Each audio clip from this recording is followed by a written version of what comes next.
Mayor Arya രാജേന്ദ്രന് നേരെ KSRTC driver ലൈംഗിക ചേഷ്ട കാണിച്ചോ എന്ന് കണ്ടില്ലെന്ന മൊഴിയുമായി ബസ്സിലുണ്ടായിരുന്ന കണ്ടക്ടർ സുബിൻ. തിരുവനന്തപുരം കന്റോൺമെന്റ് പോലീസാണ് മൊഴി രേഖപ്പെടുത്തിയത്. ഇതിനിടെ യദുവിൽ നിന്ന് തനിക്ക് മുൻപ് മോശമായ അനുഭവം ഉണ്ടായെന്ന വെളിപ്പെടുത്തലുമായി നടി റോഷ്ന ആൻഡ്രോയ് രംഗത്തെത്തി. യദു ലൈംഗിക ചേഷ്ട കാണിച്ചോ എന്ന് അറിയില്ല.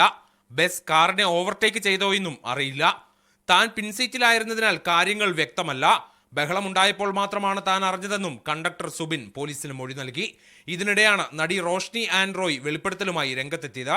തന്റെ മുഖത്ത് നോക്കി യദു പറഞ്ഞ മോശം വാക്കുകൾക്ക് ഒരു വണ്ടി ആൾക്കാരും MVDയും സാക്ഷിയാണെന്നും റോഷ്ന ഫേസ്ബുക്കിൽ ആരോപിച്ചു. യാത്രക്കാരുള്ള ഒരു ബസ്സിലെ ഒരു ഡ്രൈവർ നമ്മളോട് ബിഹേവ് ചെയ്ത ഒരു രീതിയെ പറ്റിയാണ് ഞാൻ പറഞ്ഞത്. കാരണം നമ്മൾ പെട്ടെന്ന് സ്റ്റക്കായി, അവർ പറയുന്നതിനനുസരിച്ച് മറുപടി പറയാൻ പറ്റുന്നില്ല. പേഴ്സണലി നമുക്കും ഫീൽ ചെയ്ത കുറെ കാര്യങ്ങളുണ്ട്. കണ്ടക്ടറുടെ മൊഴിയിൽ നിന്ന് കൂടുതൽ കാര്യങ്ങൾ ലഭിക്കാത്തതിനാൽ യാത്രക്കാരുടെ മൊഴി രേഖപ്പെടുത്താനും പോലീസ് ആലോചിക്കുന്നുണ്ട്. അതിനൊപ്പം ബസ്സിലെ CCTVയിൽ മെമ്മറി കാർഡ് ഉണ്ടായിരുന്നു എന്നതിലും വ്യക്തത വരേണ്ടതുണ്ട്. ഇതിന് CCTVയുടെ ഫോറൻസിക് പരിശോധന പൂർത്തിയാകണം. മീഡിയ 1 തിരുവനന്തപുരം.